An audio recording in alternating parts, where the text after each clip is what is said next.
Assalamualaikum warahmatullahi wabarakatuh. Nama saya Irdanova dengan NIM 190703058. Pada kesempatan kali ini saya akan menjawab soal UAS dari Bapak dosen Ilham Zulfahmi MSI. Soal yang pertama, apa pengaruh salinitas terhadap biota akuatik? Jadi jawabannya adalah salinitas merupakan garam-garam yang terlarut yang dapat berpengaruh terhadap pengaturan osmosis pada hewan. Variasi salinitas dalam air laut mempengaruhi hidup hewan akuatik melalui pengendalian berat jenis dan keragaman tekanan osmotik. Soal yang kedua, mengapa di muara terjadi fluktuasi salinitas dan apa dampaknya bagi tingkah laku biota akuatik? Jadi jawabannya adalah proses pasang surut di muara sungai dapat mempengaruhi fluktuasi salinitas. Muara sungai merupakan ekosistem yang mempunyai fluktuasi salinitas yang tinggi dan gradien salinitas akan tampak pada saat-saat tertentu. Pola gradien salinitas berbeda tergantung dengan musimnya, topografi muara, pasang surut, dan jumlah air tawarnya. Perubahan salinitas yang sangat besar ini dapat mengakibatkan jumlah makobentosnya menjadi sedikit atau berkurang. Pertanyaan yang ketiga, apa dampak dari El Nino dan La Nina?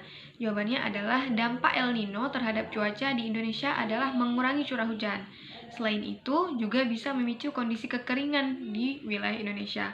Sedangkan dampak dari La Nina sendiri yaitu dapat membuat suhu di permukaan laut di Samudra Pasifik akan mengalami pendinginan pada bagian tengahnya. Dampak fenomena iklim La Nina ialah meningkatkan curah hujan di wilayah Indonesia. Kondisi ini dapat menyebabkan bencana banjir dan juga longsor. Pertanyaan keempat adalah solusi mengatasi sampah di laut. Jadi solusi mengatasi sampah atau pencemaran sampah di laut yaitu dengan mengurangi penggunaan barang-barang yang bersifat plastik atau susah untuk didaur ulang. Kemudian juga perbaikan pengelolaan sampah, kemudian komposisi sampah, dan produksi barang ramah lingkungan secara massal. Atau kita bisa melakukan kegiatan yang sangat dasar dilakukan di rumah, misalnya ketika belanja menggunakan tote bag sendiri dan sebagainya. Pertanyaan terakhir adalah mengapa plankton disebut sebagai produsen primer perairan dan bioindikator. Jadi jawabannya adalah plankton disebut produsen primer karena plankton itu yang lebih spesifiknya yaitu fitoplankton itu memiliki kemampuan untuk dapat berfotosintesis serta menghasilkan senyawa organik.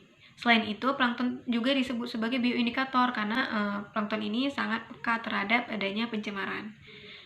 Baik, sekian jawaban dari saya. Lebih dan kurang saya mohon maaf. Assalamualaikum warahmatullahi wabarakatuh.